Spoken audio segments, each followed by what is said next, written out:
Okay, so this is the six of the best expressions from the video, with the idea to get a deeper understanding to help you to remember and use these expressions yourself, and also hopefully to have a little bit of fun.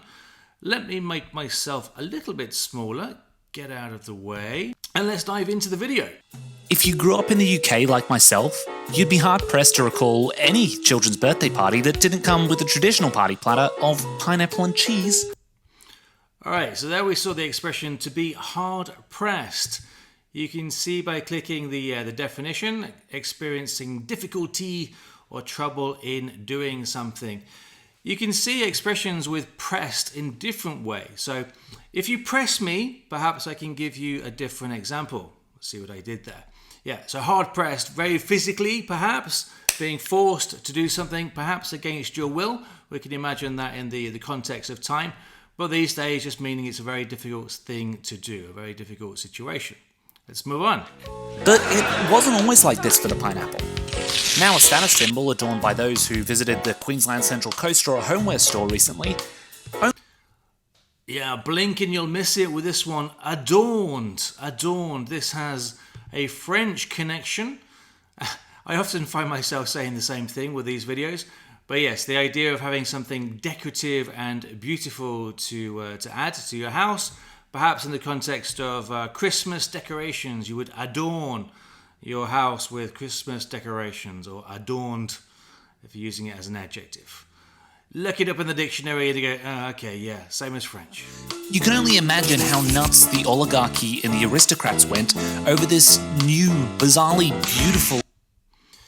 Yeah, a little bit too late on the pause button, but yes, here you have to go nuts. Here it's in the past tense, but we can put that back into the infinitive.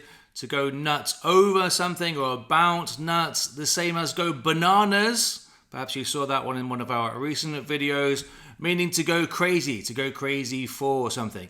A nice expression, quite informal as you might imagine, and something else to add to your vocab. For the time being, nobles continue to pay through the nose, almost $10,000 in today's currency for each individual fruit. Yes, dramatic reenactment indeed. The idea to pay through the nose, yes, to pay over the odds, to pay too much for something. But to make it interesting, this expression comes from people being asked to pay their taxes by the kings and the lords of the time, going back centuries. And guess what happened? If you didn't have the money to pay, they would cut off your nose, take a slice of your nose. That is where the expression to pay through the nose comes from. Nice. So it's hardly surprising then to learn that this symbol of wealth and power...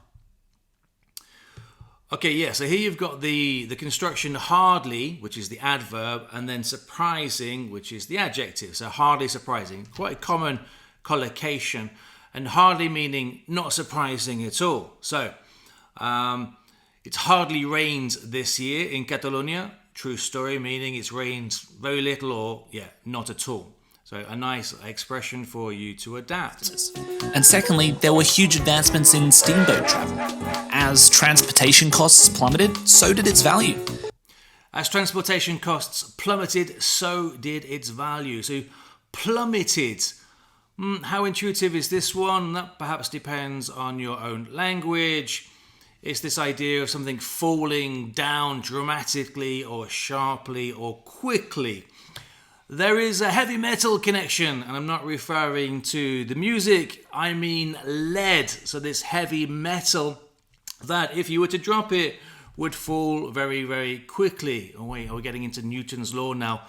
To make a French connection, again, this is from plombe. Beautiful French pronunciation, I think.